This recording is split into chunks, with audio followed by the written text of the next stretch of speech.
Joining us right now to talk about whether America's infrastructure can regularly handle this kind of demand is former Energy Secretary Rick Perry. Of course, he also served 3 terms as Texas governor. And Secretary Perry, thank you for being with us this morning. What do you think, just in terms of how well our grid is prepared and how it's been doing? Yeah, well, we got some real challenges there. Before I address that, let me just touch on what you were just talking about. As Secretary of Energy, having cybersecurity as one of our real concerns, having that type of oversight in our electrical utilities is incredibly important. And I just highly recommend that everyone take another look at their cybersecurity. Make sure you really got what you think you have, and look at this very closely. Well, let me ask on that point, Secretary. Do you think our nation's grid is prepared when it comes to the cybersecurity problems you're just talking about? I would guess that our energy programs and our financial institutions are probably about the best protected places we have. Yeah, Becky, good question. That's, but you need a second opinion on this one. Let me tell you, this is a fast-moving area.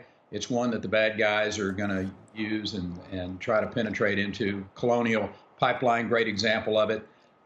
So whether it's on the energy side of moving energy around, whether it's a liquid product, if you will, pipelines, or whether it's our electrical grid. And let me just shift over to your original question. This is a really fascinating time in American history. You go back 20 years and natural gas was $14, $15 MCF. And the cost of electricity was appearing to about go through the roof. We were looking for some alternatives. Wind was one of those alternatives we looked at in the state of Texas.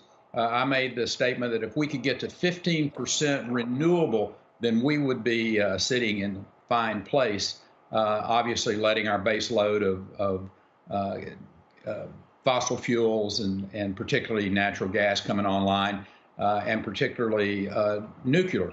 As our base loads. Well, fast forward 20 years and the federal government using their subsidies, if you will, and now we've seen this overabundance, from my perspective, of the renewables, using subsidies to get people to really change over to wind and solar. In the state of Texas, we're 46% relying upon renewables for our dispatchable energy. And I'll just suggest to you that's too much. If the wind doesn't blow and the sun doesn't shine, then we're going to be in a real strain, so to speak. So making sure that you got the right balance and not letting government come in and manipulate the market in a way that puts it out of balance. And that's what's happened over the course of the years. Texas is working really hard to get it back into balance. And hopefully we will, and we'll get through this summer without a hiccup. But the real story here, Becky, is that the challenge is going to be not necessarily in the summer, but it's in the winter when the renewables are less efficient. And that's something that we've got to really look at, is that in those winter months when wind and solar are not as efficient as they are in the summertime, that's when the real hiccup could occur. Secretary, I hear your point, and I understand the need to have diversity.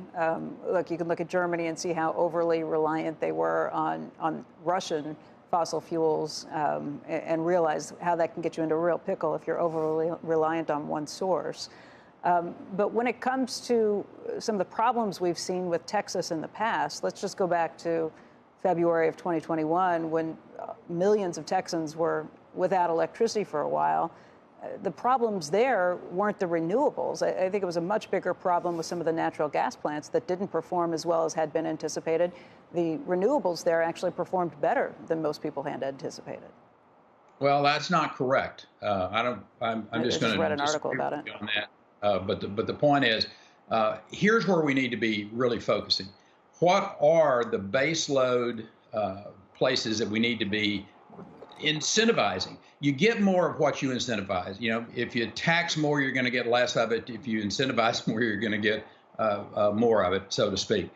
So tax more, you get less of it. Incentivize, you get more of it. That's pretty simple stuff. And small modular reactors. I will suggest to you the real key to having the base load in this country, and in the world for that matter, are going to be small modular reactors. They are walk-away safe. They are becoming very economically feasible. So I think you're going to see a real focus on that. You know, I think if you care about the environment, that the current administration says that that's the #1 thing that we have in front of us is the environment and climate, then why aren't you giving the incentives to small modular reactors?